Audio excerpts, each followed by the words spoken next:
ಹೋಮಗಳು, ನೇತ್ರೋನ್ಮಿಲನ, ಪ್ರಾಣ ಪ್ರತಿಷ್ಠೆ, ಮಹಾಕುಂಭಾಭಿಷೇಕ ನೆರವೇರಿದವು.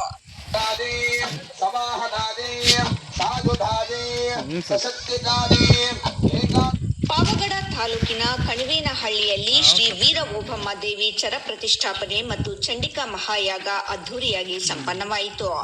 ಪ್ರತಿಷ್ಠಾಪನೆ ಅಂಗವಾಗಿ ಶನಿವಾರ ಬೆಳಿಗ್ಗೆ ವೇದ ಪಾರಾಯಣ, ಕಳತಾರ್ಚನೆ, ಪ್ರತಿಷ್ಠಾ ಹೋಮಗಳು, ನೇತ್ರೋನ್ಮಿಲನ, ಪ್ರಾಣ ಪ್ರತಿಷ್ಠೆ, ಮಹಾಕುಂಭಾಭಿಷೇಕ ನೆರವೇರಿದವು.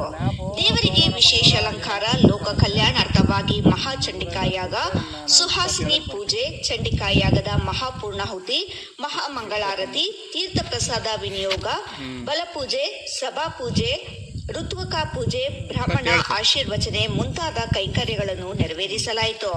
ಕಾರ್ಯಕ್ರಮದಲ್ಲಿ ಪ್ರಧಾನ ಅರ್ಚಕ ನಾಗಪಣಿ ಶರ್ಮಾ ಮಾತನಾಡಿ, ಆಂಧ್ರಪ್ರದೇಶದ ಗರಿಮ್ಯಾಕನಪಲ್ಲಿಯ ಶ್ರೀ ವೀರ ಓಬಮ್ಮ ದೇವಾಲಯದ ಪ್ರಧಾನ ಅರ್ಚಕರಾಗಿ ಅನಾದಿ ಕಾಲದಿಂದಲೂ ಅರ್ಚಕತ್ವ ಮಾಡಿಕೊಂಡು ಬಂದಿರುವುದಾಗಿ ಹೇಳಿದರು. ಶ್ರೀನಿವಾಸುಲು, ರಾಯಲ್ಸ್ ಕನ್ನಡ, ಪಾವಗಡ. ಇಂದಿನ ಕಲ್ವೇನಹಳ್ಳಿ ಗ್ರಾಮದಲ್ಲಿ ವೀರೋಬಮ್ಮ ದೇವಿಯ ಪ್ರತಿಷ್ಠಾಪನೆಯನ್ನು ಹಮ್ಮಿಕೊಂಡಿದ್ದು ಎಲ್ಲ ಹಿಂದೂ ಮುಖಂಡರೆಲ್ಲ ಸೇರಿ ಇವತ್ತಿನ ದಿನ ತುಂಬ ಹಬ್ಬದ ವಾತಾವರಣದಲ್ಲಿ ಆಚರಣೆ ಮಾಡಿ ತುಂಬ ವಿಜೃಂಭಣೆಯಿಂದ ಚೆನ್ನಾಗಿ ನಡೆದಿದೆ. ಹಾಗಾಗಿ ಎಲ್ಲ ಊರಿನ ಎಲ್ಲರಿಗೂ ಒಳ್ಳೆಯ ಆಶೀರ್ವಾದ ಮಾಡಿ ಒಳ್ಳೆ ಮಳೆ ಬೆಳೆ ಆಗಲಿ,